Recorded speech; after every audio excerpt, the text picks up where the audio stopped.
एक साहब से बात होने लगी तो हमका कुछ गड़बड़ लाग बातचीत में। तो हम पूछा, भैया तू किके उम्मती है, किसकी उम्मत में हो तुम? तो कहते का मौलवी जाने, हमें नहीं पता है। सीधे मौलवीन पर ढकेल दिए। तो हम चुप हो गए। इतने में एक साहब चाय लेके आए, मुझे रंजीदा देखा, कहा मौलाना साहब कहा बात चाय पियो। हमने कहा ये कैसा आदमी है यार। मैंने इससे पूछा किसकी उम्मत में हो, तो कहता मौलवी जाने। तो कहते अरे हजरत तू जाहिल हो कि पीछे काहे फिरे हो? हमको अच्छा तुम बताओ। तो कहते अरे तुमसे बाहर थो रोहन चाय पियो। अब बताओ, जवान हो जाते हैं और उन्हें अपने इस्लाम की तारीख नहीं मालूम। ऐ लोगों, जलसे में आया करो और थोड़ा ध्यान से सुना करो।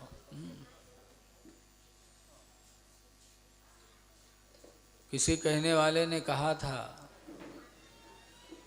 आह इस्लाम तेरे चाहने वाले न रहे, जिनका तू चांद था अफसोस वो हाले न रहे। हाय इस्लाम हमसे कितना पीछे हो गया। तो एक आदमी पीछे बैठ रहा है, उसका नाम इस्लाम रहा है। तो कहा थे अरे का मौलाना हमका पहचाना था। कहा हाँ। बहु किनारे से उठ के आवा, बीच में बैठ गया। मौलाना थोड़ी देर तक फिर हालात पर तबसरा करते रहे और तबसरा करते करते हाय अफसोस इस्लाम इतना पीछे चला गया। बहु बीच से उठा, आगे आके बैठ गया। अब मौलाना कहा जाने वो काहे उठक बैठक लगाए है। मौलाना तो लोगों के हालात पर अफसोस करके कहते थे। थोड़ी देर बाद फिर मौलाना कहते हैं हाय अफसोस इस्लाम इतना पीछे हो गया। वो खड़ा होएगा, कहे इसका मौलाना तो मेरे खोपड़ी बैठ जाइए। अब पीछे रहन, बीच में, बीच से आगे आए, अब हूँ तुम कहा तो पीछे चला गया। हाँ। तो जलसे में आते भी बहुत से लोग हैं, लेकिन अल्लाह जाने दिमाग कहाँ धई के आओ। ज़रा मोहब्बत से सुनो, गौर से सुनो। अल्लाह ताला कुरान करीम 30वां पारा सूरह वद्दुहा के अंदर फरमाता है अपने नबी से, वअम्मा साइल फला तनहर, ऐ नबी तुम मांगने वालों को दुत्कारा न करो, मांगने वालों को झिड़को न, जो मांगे वो दे दो। पता चला कि नबी से मांगना जायज़ है। अगर मांगना जायज़ न होता तो अल्लाह ताला मेरे नबी के को ये हुक्म क्यों देता? मांगने वालों को झिड़को ना, और मांगने वाले इतना पाए कि हुजूर सल्लल्लाहु अलैहि वसल्लम की ग़ुलामी में एक सहाबी रहते थे, हज़रत अनस रज़ी अल्लाह अन्हु। 10 साल तक नबी की ग़ुलामी में रहे। हुजूर को वज़ू का पानी देते थे, खिदमत करते थे। अनस के घर में कोई लड़के नहीं थे, बग़ैर औलाद के थे, गरीब भी बहुत थे। सरकार को एक दिन रहम आया तो हुजूर ने दुआ मांगी, अल्लाह अनस को माल दे दे, औलाद दे दे। हुजूर ने 2 चीज़ की दुआ मांगी, या अल्लाह अनस को माल दे दे, औलाद दे दे। तो माल की ये कसरत हुई कि मदीने मुनव्वरा में सबके खजूर के बागों में साल में 1 मरतबा फलाता था, लेकिन अनस के बाग में साल में 2-2 मरतबा फलाने लगा। है कोई आम की बगिया जिसमें साल में 2 मरतबा फलाता हो?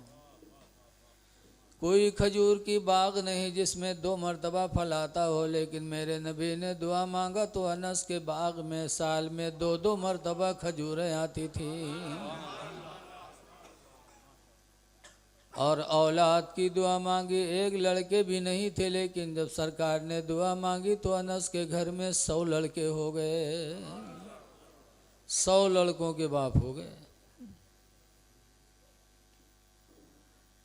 ऐ लोगों, आज हम परेशान हैं कि बच्चे पैदा होंगे तो रोज़ी कहाँ से आएगी। लेकिन अल्लाह कुरान में फरमाता ला तक़्तुलू औलादकुम खशियत इमलाक।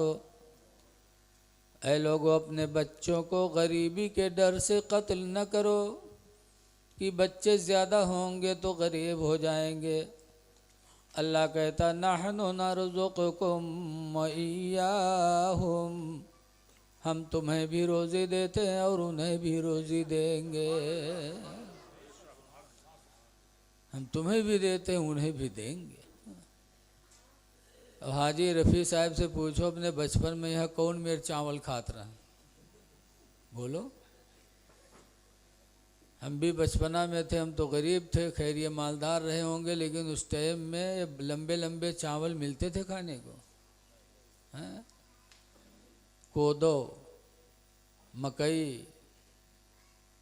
लेकिन आज तो इतने बड़े बड़े चावल पैदा हो गए, जैसे जनता बढ़ती गई अल्लाह अपना रिस्क बढ़ाता चला गया।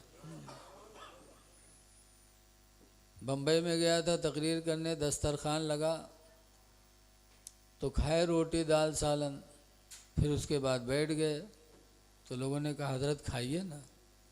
तो हमने कहा चावल नहीं है क्या? तो डब्बा आगे बढ़ा दिन कहने दे रखा तो है, बड़े बड़े। तो हम कहने यार हम जाने सेवई हो इधर ही है। बताइए, अल्लाह की कुदरत देखो। कोई किसी को रोज़ी दे नहीं सकता, रोज़ी का जिम्मा अल्लाह ने ले लिया है। अल्लाह ताला एक जगह और फरमाता वमा मिन दाब्बतिन इल्ला अलल्लाहि रिज़्क़ुहा, ज़मीन पे रेंगने वाले कोई चीज़ ऐसी नहीं है मगर उसका रोज़ी अल्लाह के ज़िम्मे है, कि रोज़ी अल्लाह के ज़िम्मे है। आज हम लोगों को तो कोटा का गल्ला मिलता है, और सुराख में जो कीड़े मकोड़े हैं उनको कौन कोटा का गल्ला मिलता है, बोलो। पुरानी लकड़ी को चीरो तो अंदर जगह मिलते, उसमें कीड़े बैठे होते हैं। उस लकड़ी के अंदर बैठे हुए कीड़ों को रोज़ी कौन देता है? क्या वो भी कोटेदार के यहाँ आते हैं? सांप हैं, इनको रोज़ी कौन देता है? इंसानों के सिवा कोटा का गल्ला तो किसी को मिलता नहीं। अब अल्लाह के मखलूक बेशुमार है। जिन्नातन का को देता है, एक जिन्नात पहुंच जाए तो हालत खराब हो जी को कोटा दीव का।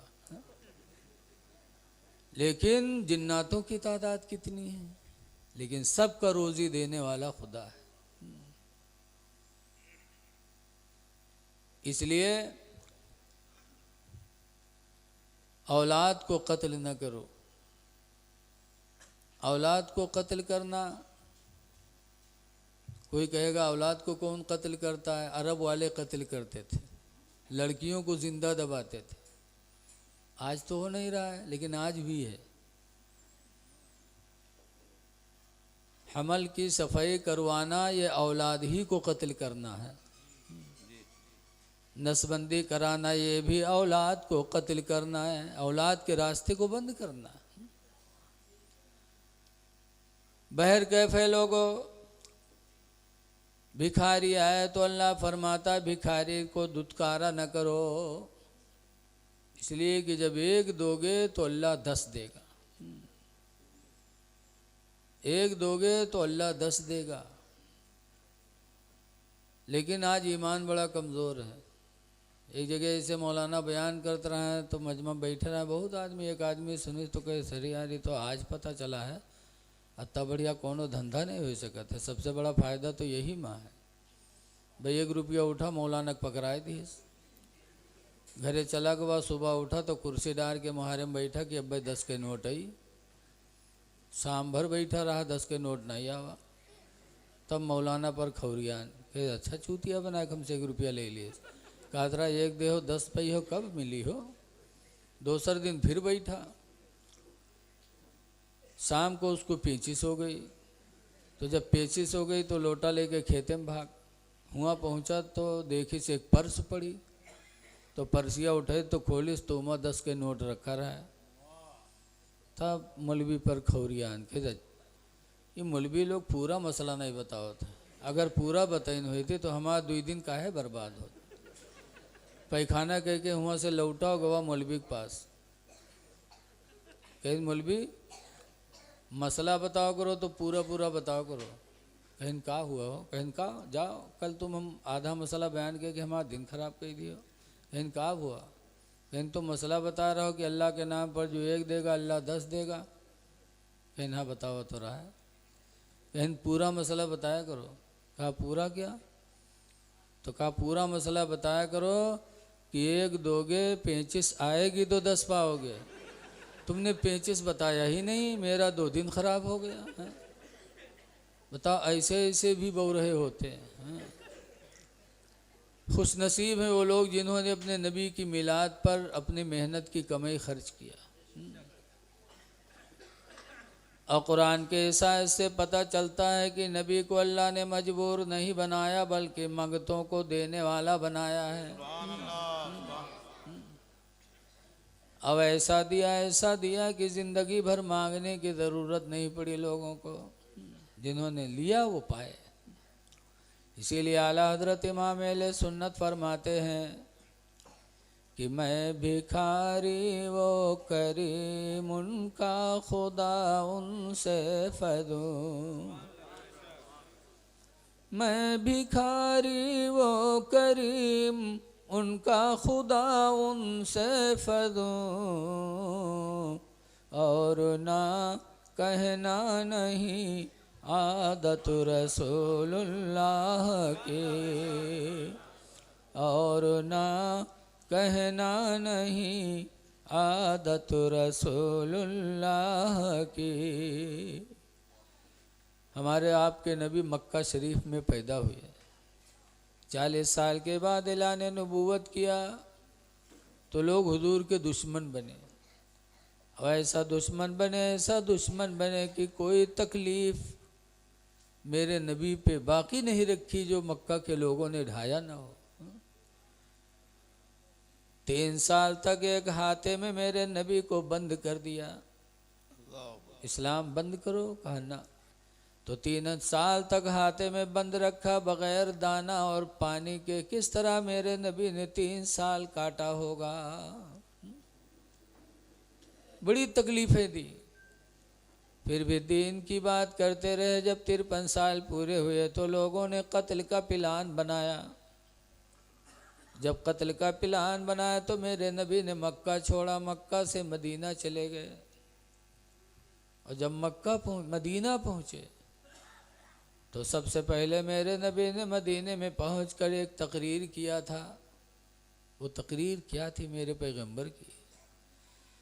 सबसे पहले तकरीर में मेरे नबी ने 3 बातें बताई थी।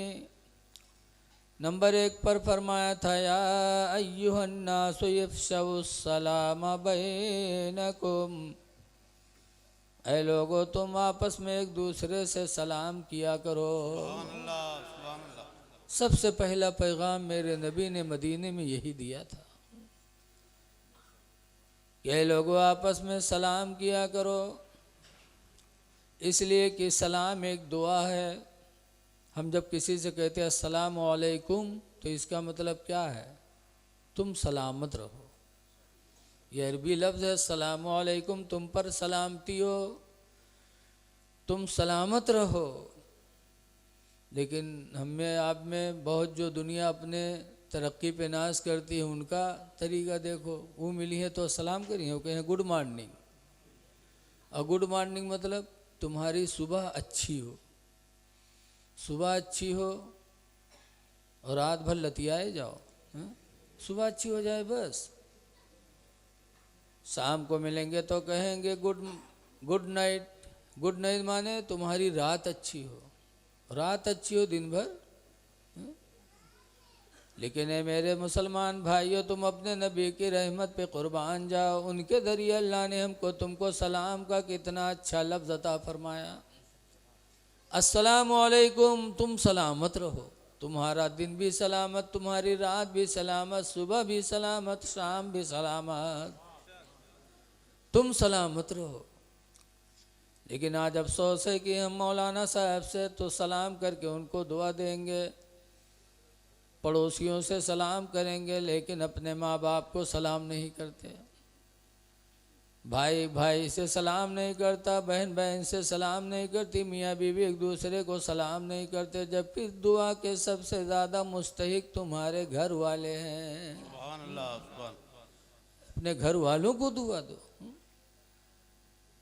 सलाम करो एक दूसरे से। लेकिन आज घरों में रवाज नहीं है।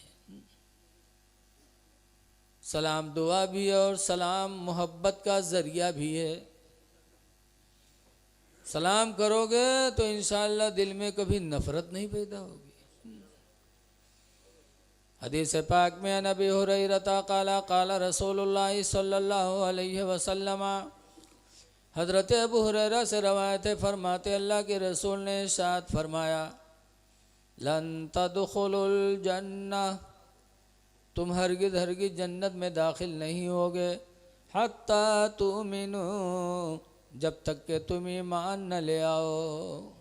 यहाँ तक कि तुम ईमान ले आओ। बग़ैर ईमान के जन्नत में दाखिला नहीं। फिर आगे मेरे नबी फरमाते हैं, वलन तुमिनु हत्ता तहाब्बु, और हरगिज़ हरगिज़ तुम ईमान वाले नहीं हो सकते जब तक कि आपस में इत्तेहाद न पैदा करो, आपस में मोहब्बत करो, फूट पैदा न करो, तफरका पैदा न करो। अल्लाह दूसरी जगह फरमाता है, वातसिमू बिहब्लिल्लाहि जमीआ, ऐ लोगो सब लोग अल्लाह के दीन को मजबूती से पकड़ लो, वला तफर्रको, और आपस में फूट पैदा न करो।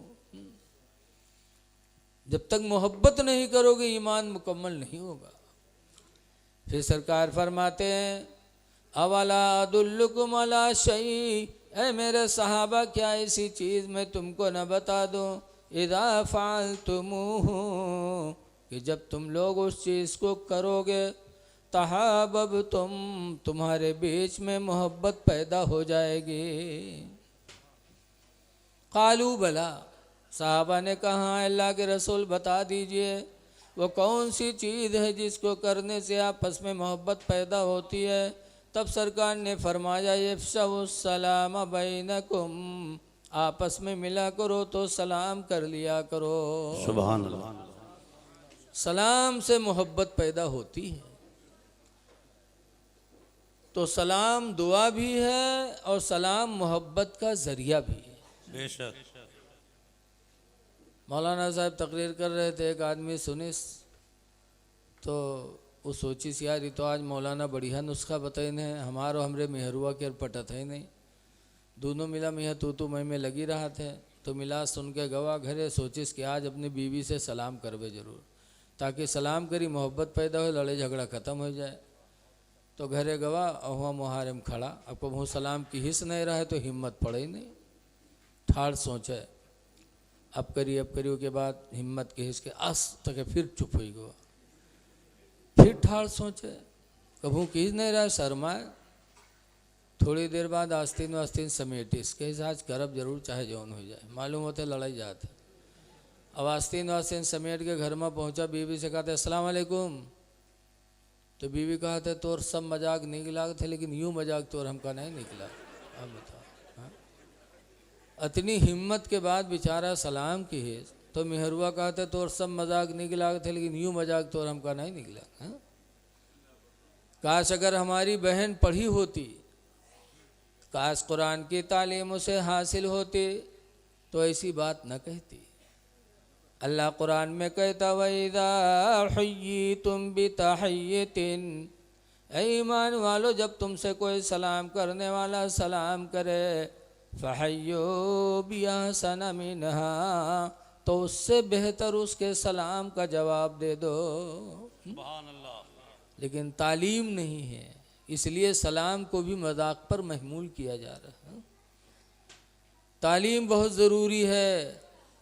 अल्हम्दुलिल्लाह बड़ी खुशी की बात है कि आपके इस कस्बा में जहाँ दारुल उलूम अशरफिया बच्चों की ज़िंदगी को संवार रहा है, उसी की बगल में हाजी असगर साहब ने कुल्लिया कायम किया जहाँ बच्चियों की ज़िंदगी भी संवारी जाती है। बच्चियों की इस्लाह बहुत ज़रूरी है, इसलिए कि इनकी गोद, माँओं की गोद बच्चों का पहला मदरसा बताया गया। तो तालीम होती कुरान की तो ऐसी बोली न निकालती। सलाम मेरे नबी का पहला पैगाम है, और जब सलाम किया करो तो मोहब्बत से किया करो, मुस्कुरा के, भौरियाई के नहीं। बहुत से तो लोग अगर कोई सलाम कह लो, कहा अस्सलाम वालेकुम, तो क्या वालेकुम सलाम, वालेकुम सलाम, ये कौन जवाब है? भौरिया के सलाम न किया करो। जब मिलो तो खुश दिली से मिलो, एक मोमिन दूसरे मोमिन को देख के मुस्कुराया करे, ये सहाबा की सुन्नत है। हज़रत अबू बकर सिद्दीक़ रदी अल्लाह ताला अन्हु एक दिन जा रहे थे, उधर से हज़रत अली शेर खुदा रदी अल्लाह अन्हु आ रहे थे। हज़रत अबू बकर रदी अल्लाह अन्हु ने हज़रत अली को देखा तो मुस्कुराए और फरमाते अस्सलाम वालेकुम। तो हज़रत अली भी मुस्कुरा के जवाब देते वालेकुम अस्सलाम। तो हज़रत अली ने हज़रत अबू बकर से पूछा कि आप मुझे देखकर मुस्कुराए क्यों? तो हज़रत अबू बकर फरमाते हैं मुझे इसलिए मुस्कुराहट आई आपको देखकर कि रसूलुल्लाह सल्लल्लाहु अलैहि वसल्लम ने फरमाया है कि क़यामत के दिन जन्नत में जाने का टिकट अली बांटेंगे। आपका मर्तबा सोचकर, आपको देखकर मुझे मुस्कुराहट आ गई कि जन्नत में जाने का टिकट अली बांटेंगे। तो हज़रत अली चुप हो गए। तो हज़रत अबू बकर ने पूछा आप क्यों मुस्कुराए हमें देखकर? तो हज़रत अली कहते हैं कि मैंने हुजूर से सुना है और हुजूर ने फरमाया है कि क़यामत में अली जन्नत में जाने का टिकट उसी को देना जिसके दिल में अबू बकर की मोहब्बत होगी। जन्नत में जाने का टिकट अली उसी को देना जिसके दिल में अबू बकर की मोहब्बत होगी। ये सहाबा का मिजाज था, एक दूसरे के मर्तबे को सोचकर मुस्कुराया करते थे। आज हम जलते हैं। मुस्कुराना मेरे नबी की भी सुन्नत है, सहाबा की भी सुन्नत है। रो तो तन्हाई में रो, मजमम न रो मक्कारी दिखावे खातिर। रो तो तन्हाई में रो, अल्लाह की नेमतों को याद करके। अगर तन्हाई में रो दिए, एक आंसू गिर गया तो हमारी तुम्हारी बख्शिश का सरमाया है वो। मजमे में रहो तो एक दूसरे को देख के मुस्कुराओ। रसूलुल्लाह सल्लल्लाहु अलैहि वसल्लम के सामने एक दिन खजूर थाली में लाई गई। हज़रत अबू बकर रदी अल्लाह अन्हु बैठे, हज़रत उमर बैठे, हज़रत अली बैठे और लोग बैठे, हुजूर भी बैठे, और खजूरें उठा उठा के सब लोग खाने लगे। और खजूर खा के गुठली निकलती थी तो अली के आगे सब लोग रखते थे। खजूर खाएं सब और गुठली अली के आगे। जब प्लेट की खजूरें ख़त्म हो गई, गुठलियों का ढेर अली के आगे लग गया। तब हुजूर मुस्कुरा के फरमाते हैं कि आज तो प्लेट की सारी खजूरें अली ने खाई। तो अली कहते हैं अल्लाह का शुक्र है कि मैंने छिलका ही खाया है, गुठलियाँ नहीं खाई। आप लोग गुठली तक साफ कर गए कि किसी के आगे गुठली तक नज़र नहीं आती। तो हुजूर मुस्कुराए, सहाबा भी मुस्कुरा पड़े। तो एक दूसरे से मुस्कुरा के मिलो, गुस्सा न करो, एक दूसरे पर जुल्म न करो। नबी के उम्मती हो, नबी की सुन्नत को ज़िंदगी के सामने रखो। अल्लाह के नबी फरमाते सिलमन क़ता का, उससे रिश्ता जोड़ो जो तुमसे रिश्ता तोड़े। वाफ़ु अम्मन ज़लम का, और उसको माफ़ कर दो जो तुम पर जुल्म ढाए। ये मेरे नबी ने फरमाया है। तो गुस्सा न किया करो, मुस्कुराओ एक दूसरे को देखकर। इसीलिए 1400 बरस हो गए, लेकिन आज मेरे नबी की ज़िंदगी नज़रों के सामने है। क्या किसी कहने वाले ने कहा है कि सलाम उस पर कि जिसने बादशाही में फ़कीरी की। सुभान अल्लाह, सुभान अल्लाह। और सलाम उस पर कि जिसने गालियाँ सुन कर दुआएं दी। मेरे नबी ने पहला पैगाम दिया कि आपस में मिला करो तो सलाम किया करो। दूसरा पैगाम मेरे नबी ने दिया था वतइमुत्ताम बैनकुम, और ऐ लोगों आपस में एक दूसरे को खाना खिलाया करो। बेशक। खाना खिलाया करो, पानी पिलाया करो। खाना खिलाना, पानी पिलाना ऐसी नेकी है कि जब क़यामत के दिन अल्लाह हिसाब लेगा, नेकी करने वाले जन्नत की तरफ जाएंगे, बुराई करने वाले जहन्नम की तरफ जाएंगे। तो जहन्नम में जाने वाले मुड़ मुड़ के जन्नत में जाने वालों को देखेंगे और ये सोचेंगे काश कोई ऐसा मिलता जिसकी दुनिया में मैंने खिदमत की हो तो आज उससे बदला मांग लेते। हदीस पाक में मेरे नबी फरमाते हैं, जब एक जहन्नमी किसी जन्नती को पहचान पाएगा तो कहेगा अमा अरफ्तनी या फला, ऐ फला क्या तू मुझे नहीं पहचानता। इन्नी आतैतुका वज़ूअन फिद दुनिया, बेशक दुनिया में मैंने तुझको वज़ू का पानी दिया था। फशफ़िनी इंदल्लाह, तो अल्लाह के नज़दीक तो मेरी शफाअत कर दे। वक़ाल आख़रो, और दूसरा जहन्नमी जब किसी जन्नती को पहचानेगा तो भी कहेगा अमा अरफ्तनी या फला, ऐ फला क्या तू मुझे नहीं पहचानता। इन्नी आतैतुका शरबतन फिद दुनिया, बेशक मैंने तुझे दुनिया में पानी पिलाया था। हदीस में फयशफ़ानी, तो दोनों जन्नती उन दोनों जहन्नमियों के बारे में शफाअत करेंगे। फयुशफ़ान, तो दोनों जहन्नमियों की बारे में दोनों जन्नतियों की शफाअत कबूल की जाएगी और वो दोनों जहन्नमी भी बख्श दिए जाएंगे। बेशक। सुभान अल्लाह, सुभान अल्लाह। पता चला खाना खिलाना, पानी पिलाना, वज़ू का पानी देना, ये वो नेकियां हैं जो इंसान की बख्शिश का सरमाया है। नेकी कर लो। मेरे पैगंबर फरमाते अलबिर्रु ला यबला, नेकी कभी पुरानी नहीं होती।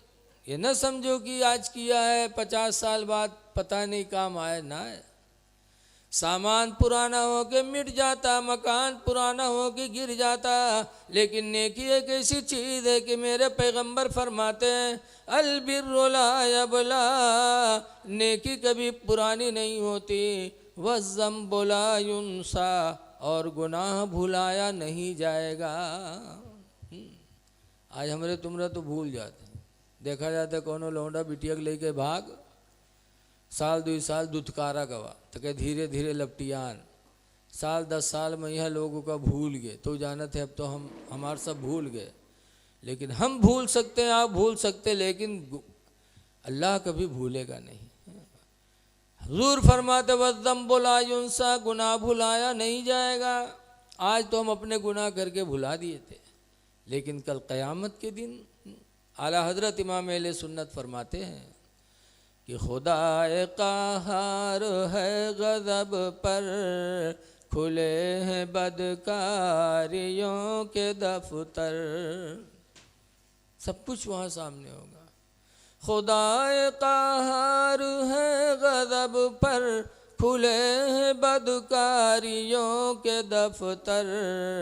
और बचा लो आकर शफ़ीअ महशर, तुम्हारा बंदा अज़ाब में है। बहुत खूब माशाअल्लाह। इसलिए नेकियां करो, नेकी कभी पुरानी नहीं होगी और गुनाह कभी भुलाया नहीं जाएगा। मेरे पैगंबर फरमाते हैं इमलू मा शि'तुम, ऐ लोगो जो तुम चाहो कर लो। कमा तदीनु तुदान, जैसा करोगे वैसा पाओगे। तो अल्लाह के बंदों को खाना खिलाओ, चाहे कोई हिंदू हो चाहे मुसलमान हो। अगर कोई गरीब आ जाए, कोई भूखा आ जाए, तो आदम की औलाद समझ करके, इंसान समझ करके उसको खाना खिला दो। हिंदू मुस्लिम भी न देखो, बल्कि ये देखो कि खुदा का बंदा है, इस पर हम रहम करेंगे तो खुदा हम पर रहम फरमाएगा। हम रहमतुल लिल आलमीन की उम्मती हैं। इसीलिए हुजूर फरमाते ला यरहमुल्लाह, अल्लाह उस पर रहम नहीं करेगा। किस पर? मल्ला यरहमुन्नास, जो इंसानों पर रहम नहीं करेगा। इंसान वो भी है। तो खाना खिलाओ, मेरे नबी के दूसरा पैगाम था। लेकिन आज अफसोस है कि हम इमाम को खाना नहीं दे सकते।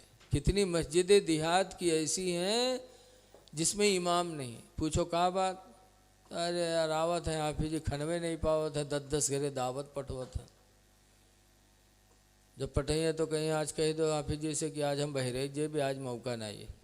दूसरे खुआ गए कहीं ना आज हमारा धान काटे पड़ा है, कहा जाओ कह दो तीसरे घरे कौआ जाए। एक इमाम की दावत 10 घर जाए। लोगों, जब इमाम को नहीं खिला सकते हो तो तुम किसको खिलाओगे? इमाम तुम्हारी नमाजों का जामिन है। हदीस पाक में हुजूर फरमाते अल इमाम ज़ामिनुन वल मुअज्जिनु मुअतमिनुन, इमाम तुम्हारी नमाजों का जामिन है और मुअज्जिन तुम्हारी नमाजों का अमीन है। आज खाना नहीं खिला पाते मौलवी साहब को। एक गांव रहा है, मौलाना अबू नूर बशीर लिखते हैं कि इमाम साहब गांव मस्जिद में रहा है तो गांव भर उनका चंदा दे, गांव भर दावत दे, लेकिन एक घर वो गांव में ऐसा रहा है कि वो घर वाला ना इमाम साहब के तनख्वाह दे, न कबू खाना पूछिस। रमज़ान गुजर गया तो अफ्तारी तक नहीं दी। मौलवी जान गई कि गांव में कोनो दुश्मन है तो फलनवा है। लेकिन एक दिन इत्तेफाक से मौलवी असर की नमाज पढ़ाए, मस्जिद के आंगन में टहलत रहा है। अल्लाह की मर्जी की उसी घर से, जिस घर से कबू अफ्तारी तक नहीं, वही घर से छोटा लड़का मिट्टी का कूंडा, तसला की तरह होता है मिट्टी का कूंडा सर पर लिए और ऊपर से कागज ढके और मस्जिद की तरफ चला हुआ। जब मस्जिद के करीब आवा तो मौलवी देखें तो मुँह में पानी आवा कि लागत है आज है कोनो जुगाड़ी के ही। जब लाके रखिस मौलवी पलथी मार के बैठी है। जब कागज हटाएं तो देखें पूरा कूंडा खीर से भरा। तो मौलवी सोचिन या अल्लाह, ये घर से कब हूँ अफ्तारी तक नहीं आई, आवाज़ कूंडा भर के खीर रही है। तो लड़कवा से मौलवी साहब कहीं ना रहे, तोरे अम्मा का अगर हमरे खातिर खीरे पठवे रहे तो कोनो पियाली में पठाई दी है हो, कोनो प्लेट में पठाई दी होती, कूंडा भर के काहे पठाई से काम भैंसा वैसा है कहा। तो छोट लड़का झूठ तो बोलत नहीं है। लड़का छोट रहा है तो कहीं ना ही मौलवी साहब ये बात नहीं है, हमारा माँ खीर बना के रखीन और चली गई पानी ले अत्ते में यहाँ कुतुबा व मुडार के खाए लाग। तो अब्बा डंडा लेके अम्मा लंग दौड़े, कहीं ना रे खीर को खाई रे अब। तो अम्मा कहीं घबराओ ना, मस्जिद में पठे दे मौलवी साहब खाए ले। जब मौलवी सुनी तो उठाए के कूंडा फेंकिन, ला हौल वला कुव्वता इल्ला बिल्लाह, ला हौल वला कुव्वता इल्ला बिल्लाह। इतनी ज़ोर ज़ोर से मौलवी लाहौल पढ़िन कि लड़कवा रोवे लाग। जब रोवे लाग तो मौलवी डांटिन, कहने भी रोता क्यों है? तो कहीं मौलवी साहब कूंडा फोड़ डाले हो, यही कूंडा में हमारा अम्मा कूड़ा फेंकत रहा है, कूड़ा किमा फेंकी है मौलवी साहब। तब मौलवी अपन खोपड़ी पीटे लाग, कहीं ना अल्लाह मतने बदनसीब हो गए कि खीर मिली तो कुत्तक झूठ, वह ऐसे बर्तन में जिमा कूड़ा फेंका जाता है। अफसोस हाय अफसोस, अपने इमाम को हम वो चीज़ खिलाएं जो गंदगी हो, गंदी हो, जो हमें पसंद ना है। ऐ लोगो, अल्लाह के बंदों की मदद करो उस चीज़ से जो तुम्हें पसंद हो। अल्लाह कुरान करीम में फरमाता लन तनालुल बिर्रा, हरगिज़ हरगिज़ तुम नेकी पाओगे नहीं, हत्ता तुनफिको मिम्मा तुहिब्बून, जब तक कि अपनी महबूब चीज़ को खुदा के नाम पर खर्च नहीं करोगे। जो तुम्हें पसंद हो वो अल्लाह के नाम पर खर्च करो तो अल्लाह ताला तुम्हें नेकी अता फरमाएगा। तो जो खाना आपको अच्छा लगे वही खाना अल्लाह के बंदों को खिलाओ, तब तो अल्लाह राज़ी होगा। तो मेरे नबी ने दूसरा पैगाम दिया था कि अल्लाह के बंदों को खाना खिलाओ। और तीसरा पैगाम मेरे नबी ने मदीने में दिया था, सल्लो फिल लैल, रात में नमाज़ें पढ़ो, वन्ना सो नियामो, दरहाल कि इंसान सो रहे हो, सारी दुनिया सो रही हो, उस वक्त तुम नमाज पढ़ो। कौन सी नमाज उस वक्त पढ़ी जाती है बताओ? न फजर के टाइम लोग सोते, न ज़ोहर में, न असर में, न मगरिब में, न ईशा में। सो रहे हो उस वक्त नमाज पढ़ो। वो नमाज तहज्जुद है, उस वक्त नमाज पढ़ो। वो नमाज दिखावा से पाक होगी, वो नमाज रियाकारी से पाक होगी। उस वक्त जो तुम नमाज पढ़ोगे, उस वक्त तुम्हारा दिल खुदा की तरफ मुकम्मल मुतवज्जे होगा। तहज्जुद पढ़ो। लेकिन आज अफसोस है, तहज्जुद क्या हम फ़र्ज़ नहीं पढ़ पाते। नानपारा में हम पढ़ते थे, हुजूर मुफ्ती नानपारा अलैहि रामा के पास मुफ्ती अमानुर रब साहब आए। यानी मेरी जब फरागत का टाइम था और हज़रत के नई उम्र थी, तो हज़रत मुफ्ती अमानुर रब साहब गए तो मुफ्ती नानपारा अलैहि रामा अपने खानकाह में बिठा ले और चाय पानी कराने के बाद फरमाते हैं, मौलाना कभी रात में चोरी भी करते हो? तो हम लोग सोचें वद दे, मौलाना से पूछा था कि रात में कभी चोरी करते हो? अब मौलाना साहब थोड़ी देर सोचने के बाद कहीं हाँ कभी कभार। तो हम लोग और चौंके, हम कहीं वद दे, इतने बड़े मौलाना का आते कभी कभार नहीं चुरावत है रात में। लेकिन अब मुफ्ती नानपारा इतने जलाली थे कि हम लोगों की बोलने की हिम्मत नहीं थी। जब मुफ्ती अमानुर रब बाहर निकले तब हम लोगों ने उनसे पूछा कि क्या हजरत पूछ रहे थे मौलाना कभी रात में चोरी करते हो? तो आपने कहा कभी कभार, क्या मतलब? तब मुफ्ती अमानुर रब साहब ने फरमाया कि हजरत हमसे पूछ रहे थे कि मौलाना कभी रात में तहज्जुद भी पढ़ते हो? तो हमने कहा था कभी कभार। नमाज वही होती है जो जिसमें मोमिन का लगाव खुदा से हो। इसीलिए 18वां पारा के शुरू में अल्लाह फरमाता, क़द अफ़लहल मोमिनून, वो ईमान वाले कामयाब हो गए, मोमिन कामयाब हो गए। कौन? अल्लज़ीना हुम फ़ी सलातिहिम ख़ाशिऊन, जो नमाजी, जो ईमान वाले अपनी नमाज़ों में खुशू करते हैं। खुशू का मतलब ये है कि नमाज इस तरह पढ़ते कि वो अल्लाह को देख रहे हैं, अल्लाह उनको देख रहा है। ये है खुशू का मतलब। पढ़ा है लोगों ने। आज हम लोगों का हाल तो अजीब है। बहुत पहले खन्नापुरवा जहाँ हम रहते हैं बत्ती नहीं थी। ईशा की नमाज हम पढ़ा रहे थे, मोमबत्ती जलत रहा है, तीसरे रकात में मोमबत्तियाँ बुझाए गए तो अंधेरा।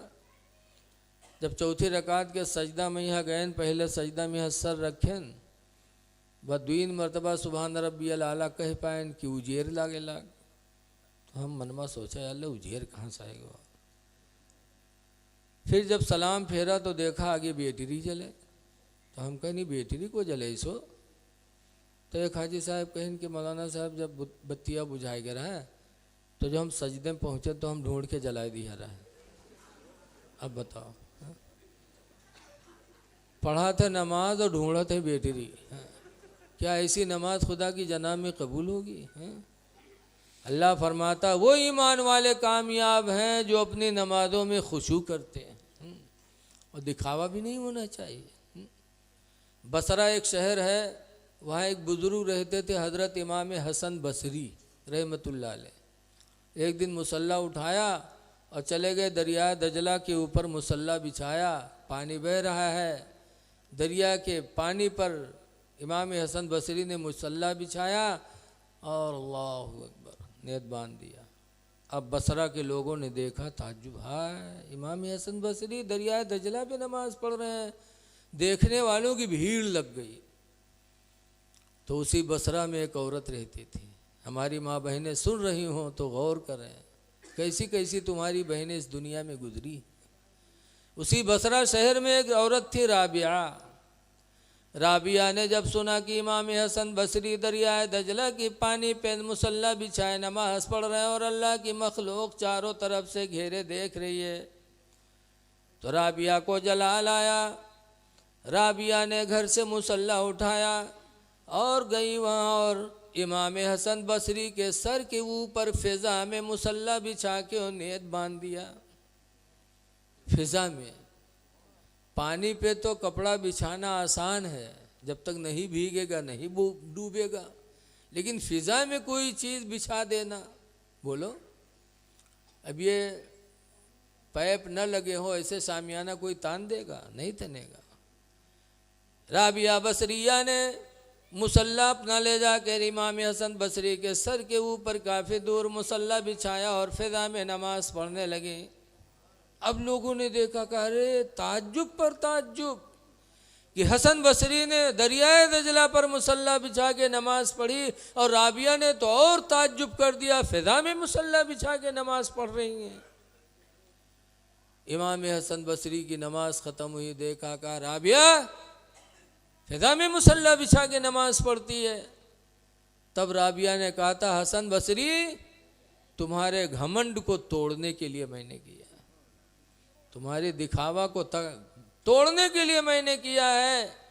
ए हसन बसरी, अगर नमाज पढ़नी थी तो मस्जिद में पढ़ते, अगर नमाज पढ़नी थी तो घर में पढ़ते, दरियाए दजला पर नमाज पढ़ने की ज़रूरत क्या थी?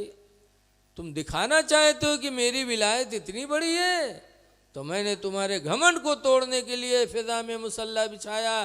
क्या हसन बसरी, दरियाए दजला पर मुसल्ला बिछाना तो आसान है, लेकिन फिज़ा में मुसल्ला बिछाना आसान नहीं है। ऐसे ही औरतें भी दुनिया में आई हैं, क्या उनके अंदर अल्लाह का खौफ पैदा था? इसीलिए राबिया बसरिया एक दिन चली तो एक हाथ में आग, एक हाथ में पानी, एक हाथ में लोटिया में पानी ली थी, एक हाथ बर्तन में आग लिया और जा रही थी। किसी ने पूछा, राबिया कहाँ जा रही हो? तो कहा इस पानी से जहन्नम की आग बुझाने जा रही हूँ और इस आग से जन्नत को जलाने जा रही हूँ। ऐसा क्यों? तो राबिया बसरिया का ईमान देखो, कहती है मुझे तकलीफ़ होती है कि लोग नमाज पढ़ते हैं तो जन्नत की लालच में और जहन्नम से बचने के लिए, अल्लाह को राज़ी करने के लिए नहीं पढ़ते। ज़कात देते हैं तो जन्नत के लालच में, जहन्नम के डर से, खुदा के डर से लोग नहीं करते। इसलिए मैंने आज सोचा जन्नत को जला दूं, जहन्नम को बुझा दूं, ताकि अब नमाज रोज़ा जो हो वो खुदा की रज़ा के लिए हो। ऐसी ईमान वाली औरतें भी दुनिया में आई हैं। इसलिए लोगों, नमाज़ें पढ़ो। मेरे पैगंबर फरमाते हैं रात में जब अल्लाह के बंदे सो रहे हों, मतलब यह है कि अपनी नमाज़ों में दिखावा न करो, कोई नेकी न दिखाओ, छुप के नेकी करो। हदीस पाक में अबू हुरैरा रज़ी अल्लाह अन्हु रवायत करते हैं कि अल्लाह के रसूल ने फरमाया, आमाल में खुलूस पैदा करो, तुम्हारे दिलों को परखने वाला बड़ा दाना है, बड़ा अक्लमंद है। नबी करीम सल्लल्लाहु अलैहि वसल्लम की ज़िंदगी हमारे आपके लिए नमूने अमल है। देखिए, आज हम गैरों को कहते हैं कि वो हम पर, हमारी इबादत खाना पर निगाह डालें। आपने कभी सोचा कि हम अपनी इबादत खाने को आबाद कर रहे हैं कि ढा रहे हैं? आज गैर ढाए तो हम कहते हैं शिकवा है, शिकायत है कि हमारी इबादत खाने को ढाते हैं, और हम ढा रहे हैं कि नहीं ढा रहे हैं मुसलमान होके? कम से कम इसको कभी आपने सोचा? हमारे तुम्हारे नबी सल्लल्लाहु अलैहि वसल्लम फरमाते हैं, मुसलमान हो तो नबी के फरमान पर ईमान रखो। मेरे पैगंबर फरमाते हैं, अस्सलातु इबादुद्दीन, नमाज दीन का खंभा है, नमाज दीन का खंभा है। फमन अकामा फ़क़द अकामद्दीन, तो जिसने नमाज पढ़ लिया उसने दीन का खंभा गाड़ दिया। जिसने नमाज पढ़ा उसने दीन को कायम किया।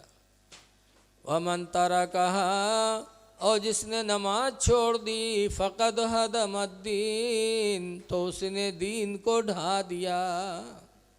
ऐ नौजवानों, सोचो कि नमाज छोड़ करके आप अपने दीन को ढा रहे हो या दीन को कायम कर रहे हो। ठंडे दिल से सोचो। इसलिए जलसा जुलूस कराने का मकसद ही यही है कि हमारी आपकी इस्लाह हो जाए। तो इसलिए ऐ नौजवानों, नमाज़ों की पाबंदी करो, तभी हमारा दीन हम तक मुकम्मल रहेगा।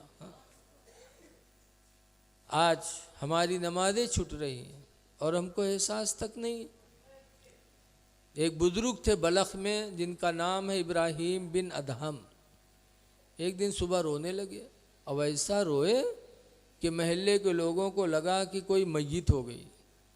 तो ऐसे मौके पर लोग घरों से निकलते हैं, सब निकल पड़े, इब्राहिम बिन अदहम के घर में जमा हो गए और वो रो रहे ज़ारो क़तार। लोगों ने पूछा, इब्राहिम किसका इंतकाल हो गया?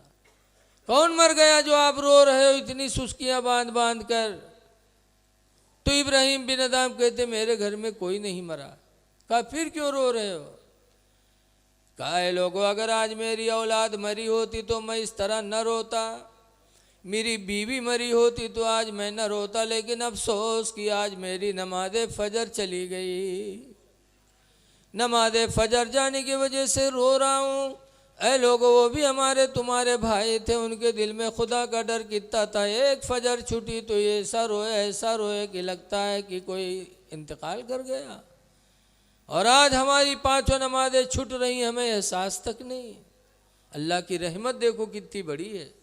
मेरे नबी फरमाते हैं, मन सल्ला सलातल ईशाई बिल जमाअती, जिसने नमाज ईशा जमात से पढ़ लिया और पढ़ के सो गया, हुजूर फरमाते फ़कान्नमा क़ाम निस्फ़ल लैल, तो गोया कि उसने आधी रात तक इबादत किया। ईशा की नमाज जमात से पढ़ के सो जाओ तो आधी रात तक इबादत का सवाब। वमन सल्ला सलातल फ़ज्र बिल जमाअती, और जिसने रात भर सोकर फजर की नमाज जमात से पढ़ ली, फ़कान्नमा क़ाम कुल्लल लैल, तो गोया कि उसने पूरी पूरी रात इबादत किया। ये अल्लाह की रहमत देखो। इसलिए लोगों, नमाजों की पाबंदी करो। बगैर नमाज को कायम किए हम दीनदार कभी हो नहीं सकते। नमाज के साथ साथ लोगों के हुकूक भी हमारे तुम्हारे ज़िम्मे हैं। हुकूकुल इबाद और हुकूकुल्लाह। हुकूकुल इबाद में आज हम बड़ी कमी करते, हम पड़ोसियों का हक अदा नहीं कर पाते।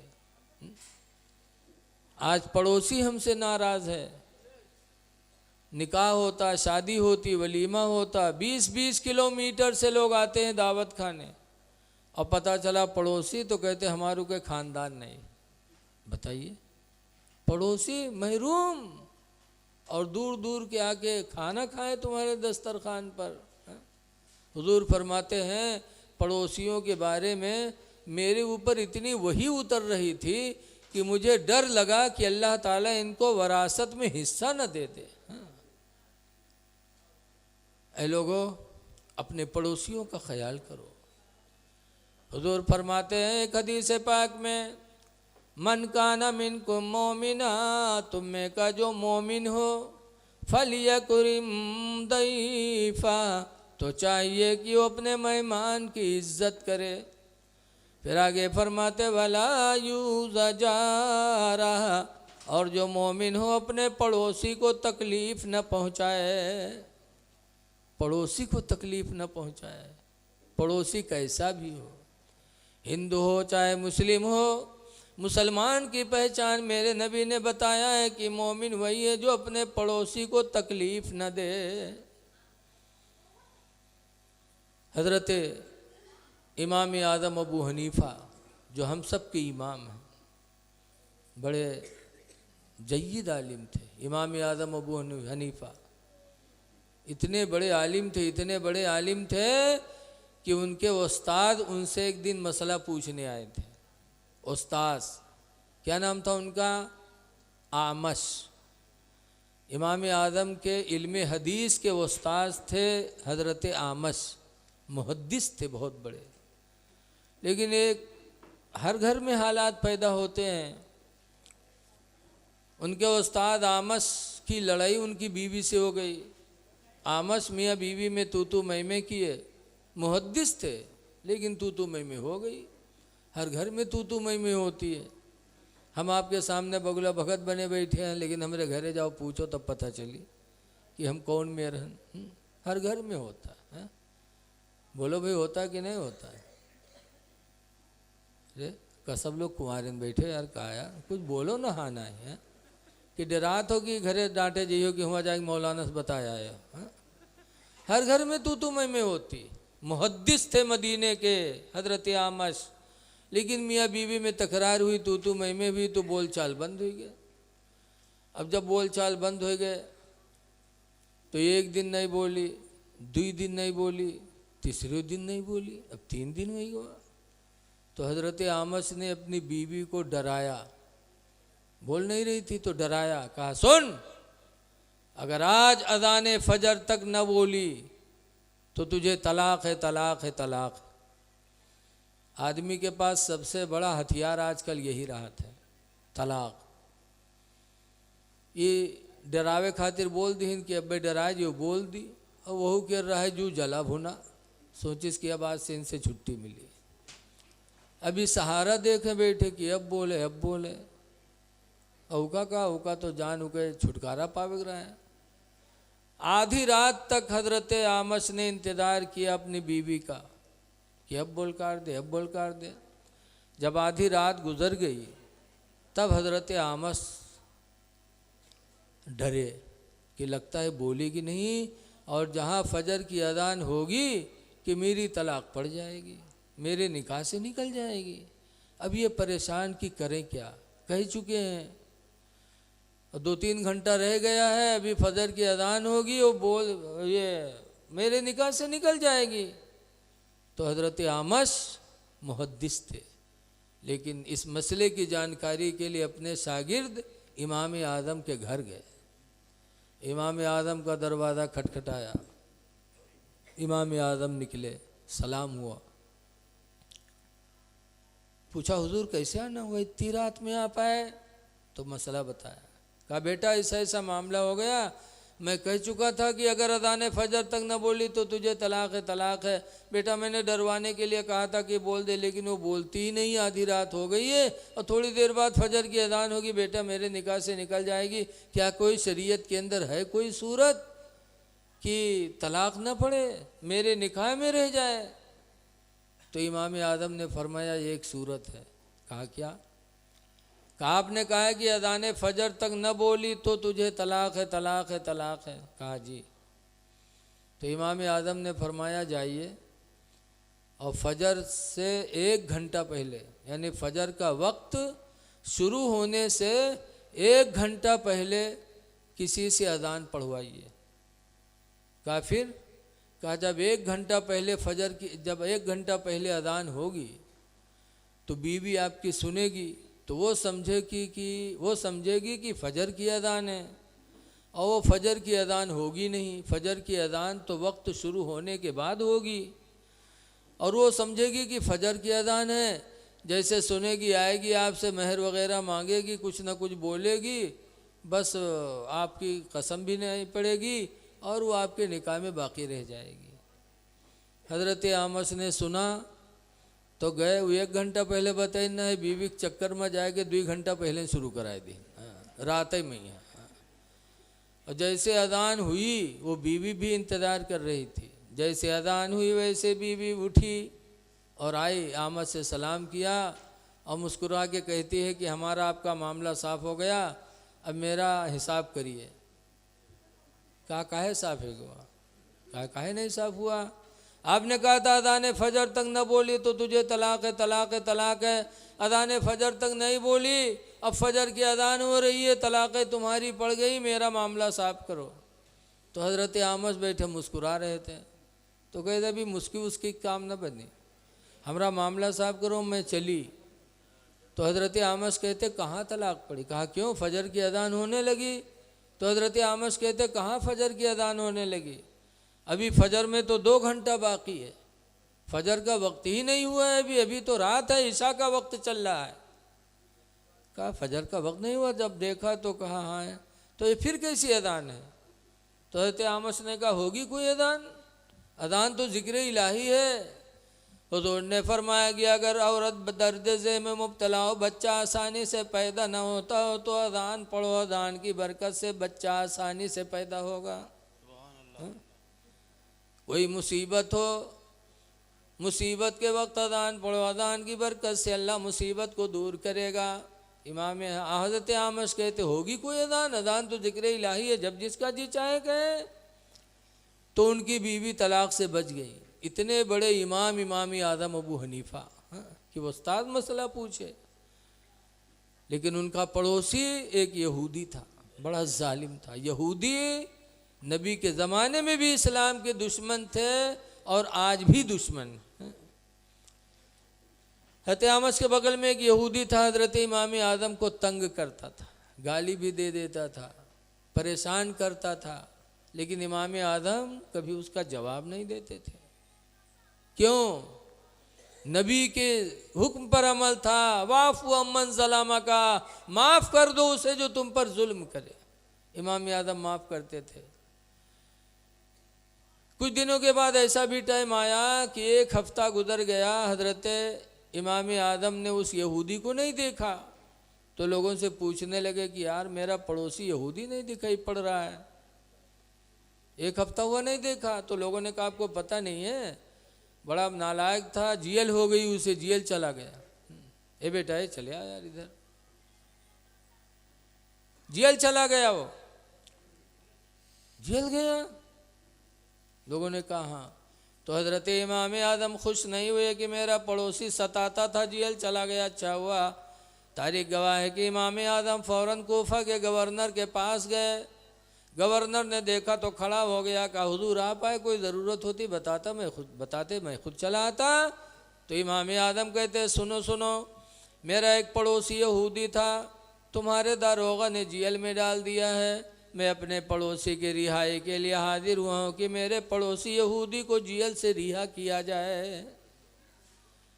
फ़ौरन गवर्नर ने रवन्ना जारी किया, एक मकतूबा लिख करके दिया। इमाम आज़म वो ख़त लेकर के जेल गए, जेल के दारोगा को दिखाया। जेल के दारोगा ने देखा तो यहूदी को जेल से निकाला और कहा जा तुझे रिहा किया जा रहा है, तेरे रिहाई का परवाना मुसलमानों के इमाम आज़म लेके आए हैं। जब यहूदी ने सुना तब रोया, कहा अफसोस 1 हफ्ता से मैं जेल में हूँ, मेरा कोई भाई मेरी रिहाई के लिए नहीं आया, मेरा कोई दोस्त नहीं आया, मेरा कोई रिश्तेदार नहीं आया, आए मेरे रिहाई के लिए तो मुसलमानों की इमाम आज़म आए, जिनको मैं ज़िंदगी भर सताता रहा। रो के कहता है खुदा की कसम आज मुझे मालूम हो गया कि इस्लाम सच्चा मज़हब है और इस्लाम के मानने वाले बड़े रहम दिल होते हैं। फ़ौरन उस यहूदी ने कलमा पढ़ा, ला इलाहा इल्लल्लाहु मुहम्मदुर रसूलुल्लाह सल्लल्लाहु अलैहि वसल्लम। कलमा पढ़ कर के वो यहूदी मुसलमान हो गया।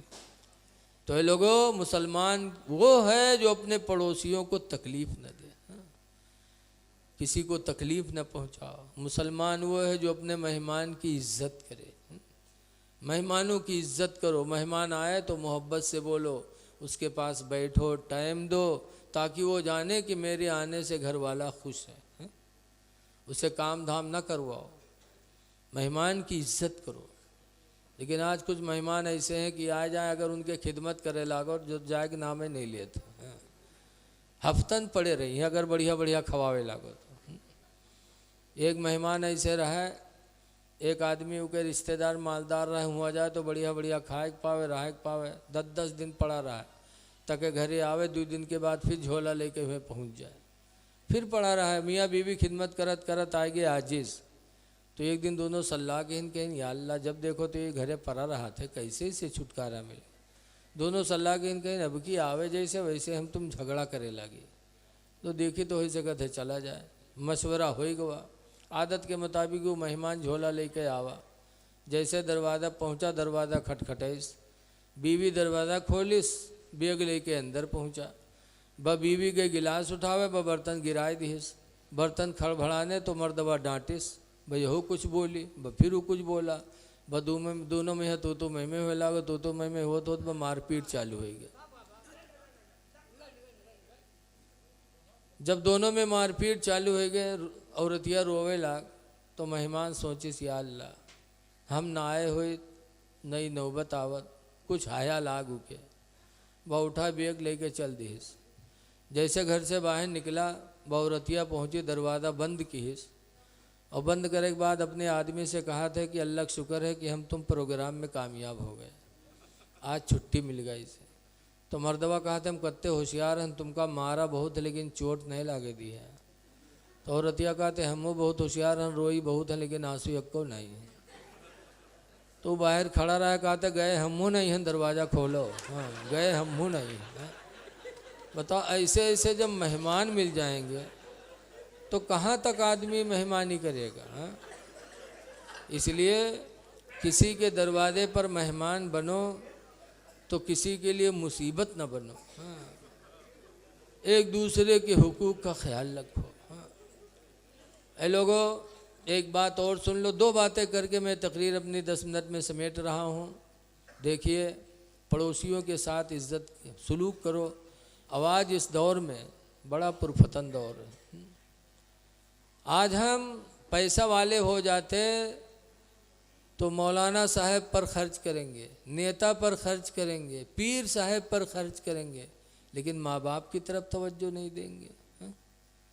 क्या पीर को राज़ी करके, मौलाना को राज़ी करके खुदा को राज़ी कर लोगे माँ बाप को छोड़ के? हा? कभी नहीं। आला हजरत मुरीद हैं मारहरा से। कहाँ से मुरीद हैं?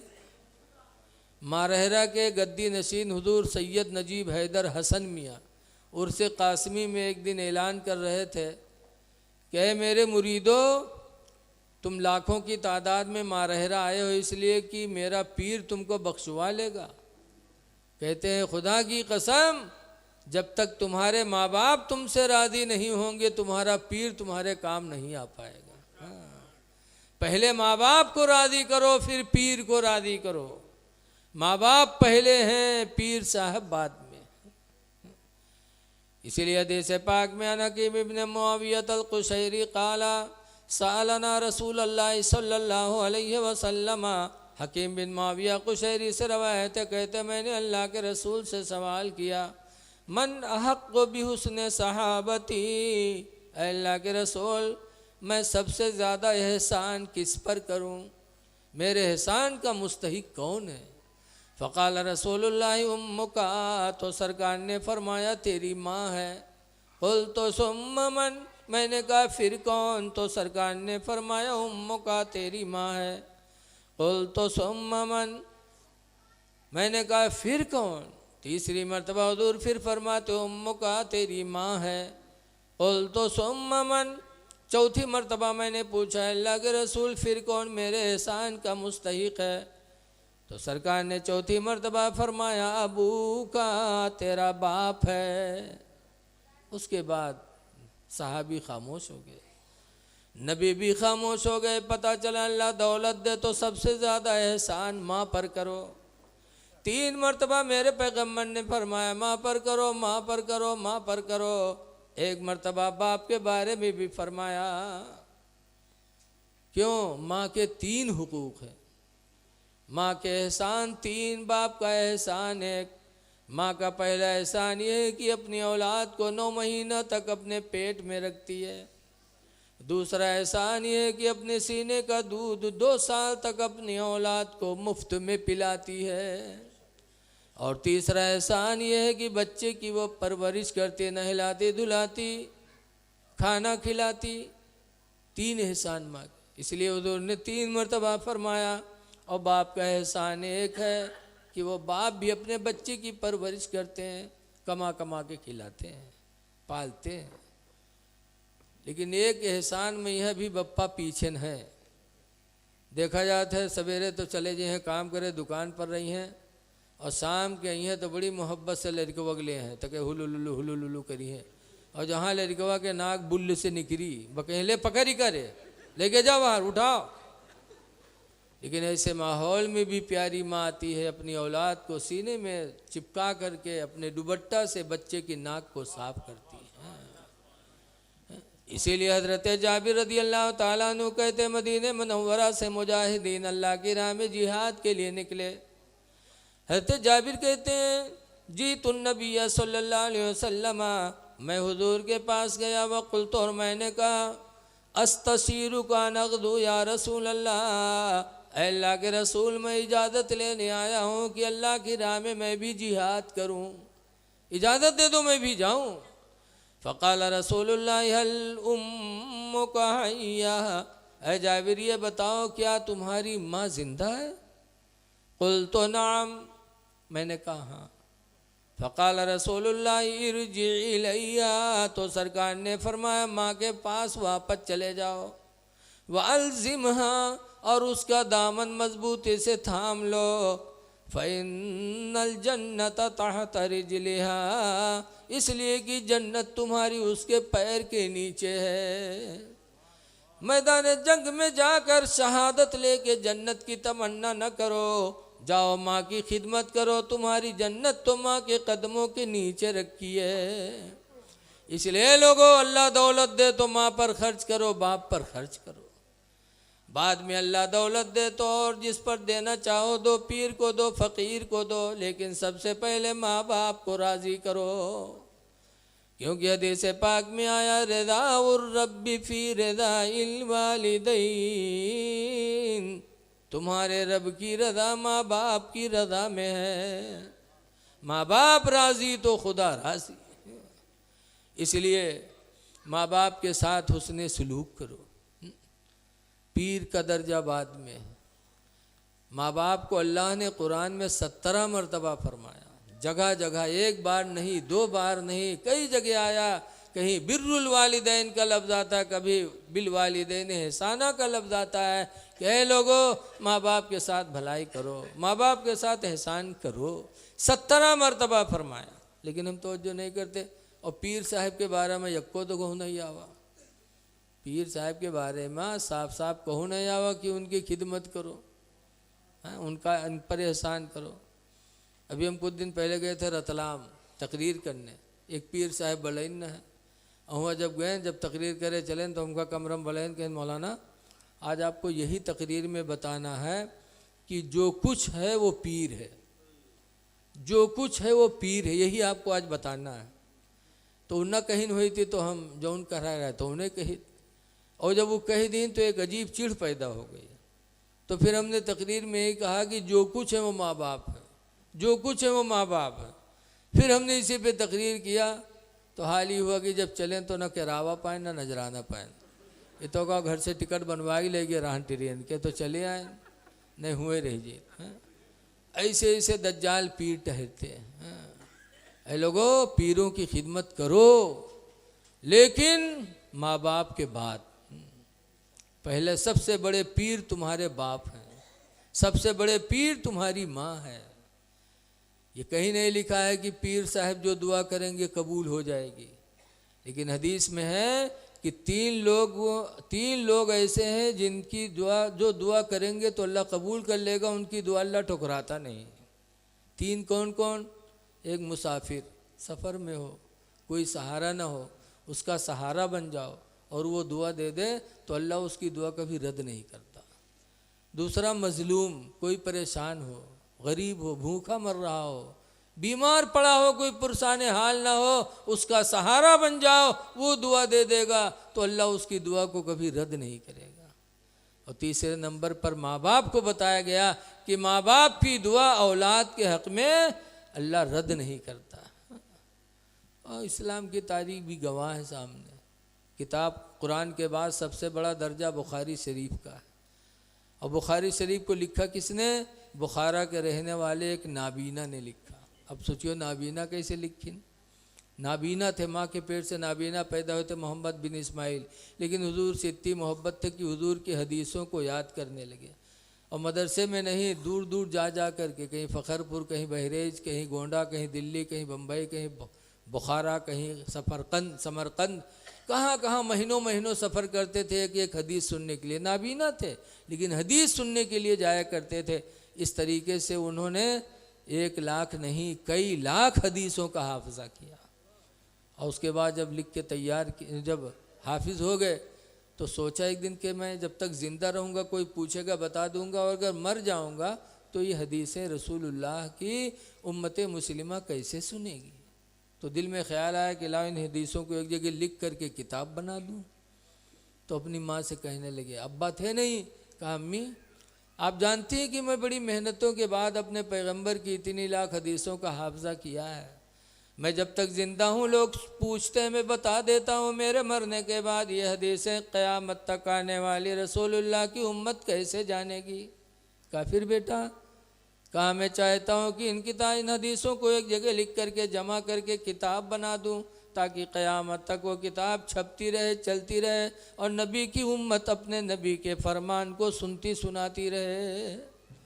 तो माँ ने कहा बेटा जज्बा तो बहुत अच्छा है लेकिन कैसे हो सकता बेटा, लिखने के लिए आँख में रोशनी चाहिए।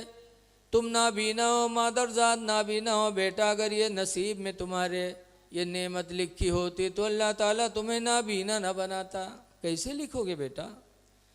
इमाम बुखारी कहते मोहम्मद बिन इस्माइल है मेरी माँ, मुझे मालूम है कि मैं अंधा हूँ और लिखने के लिए रोशनी आँख में चाहिए, लेकिन है मेरी माँ मुझे भी मालूम है कि तुम मेरी माँ हो।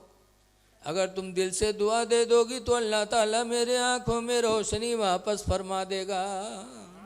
अल्लाह इस बात पर कादिर है मेरी माँ।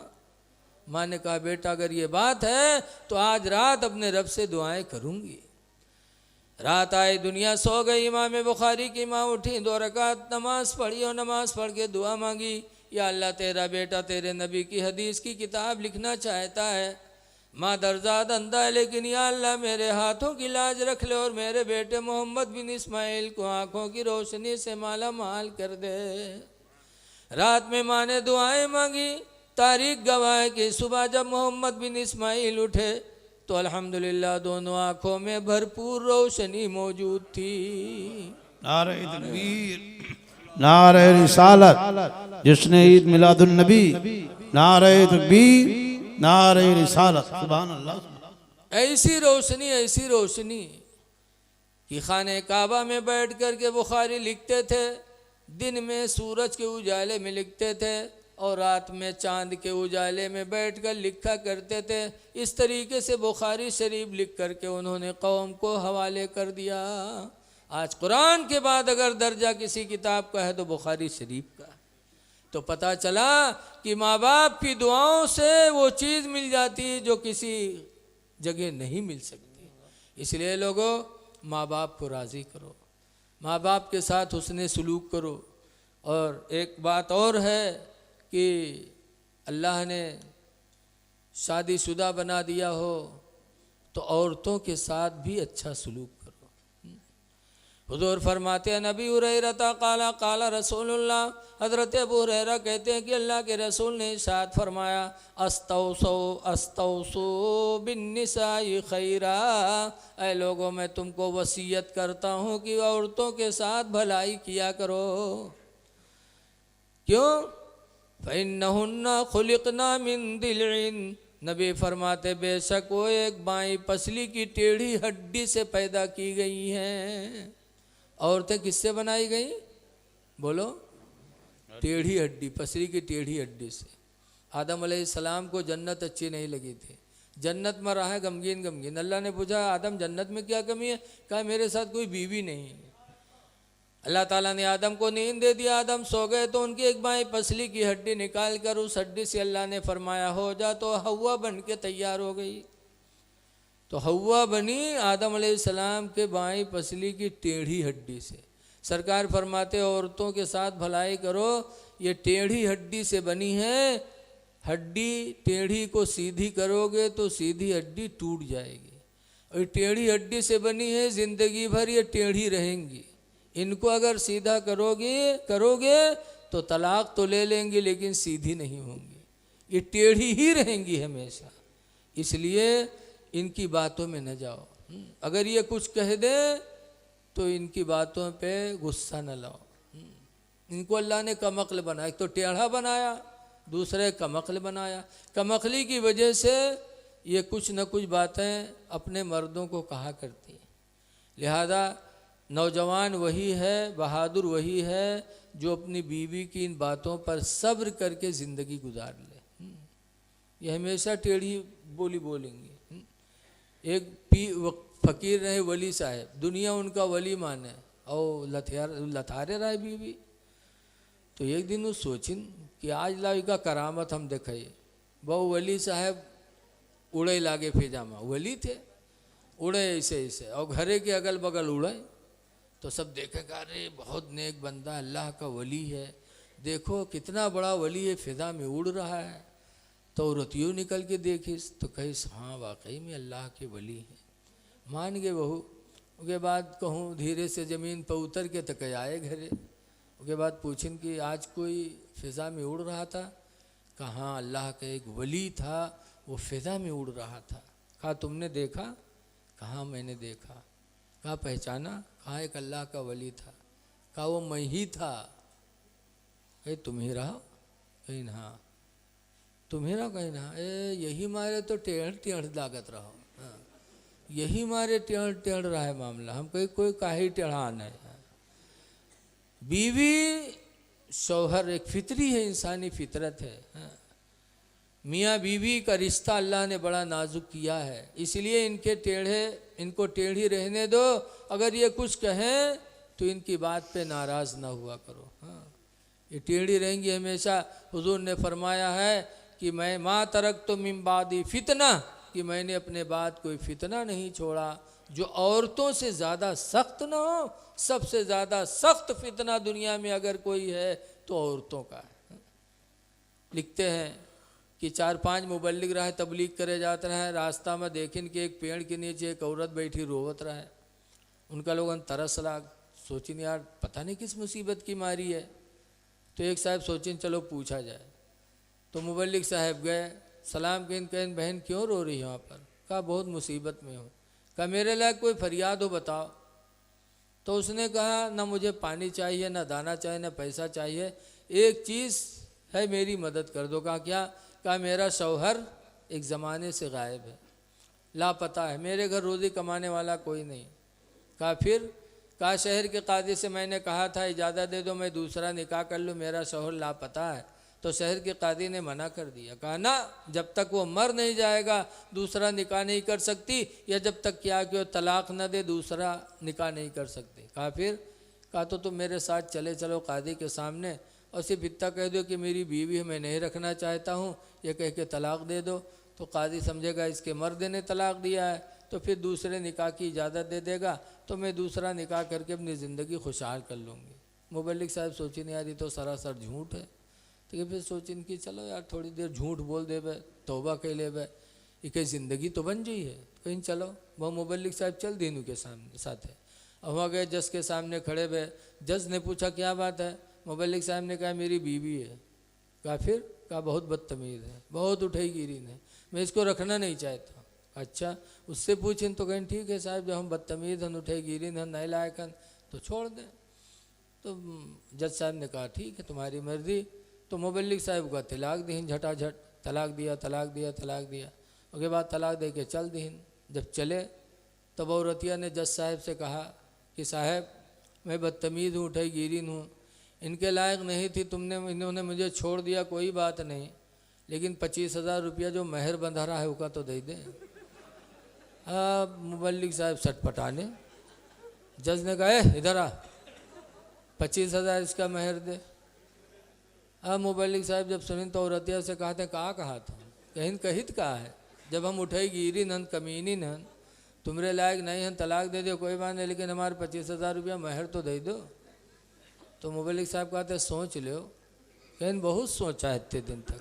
हाँ अब सोच से बाहर है। अब मुबल्लिग साहब सोचते हैं कि अगर कहीं तो झूठ है तो 420 में बंद हुई बे।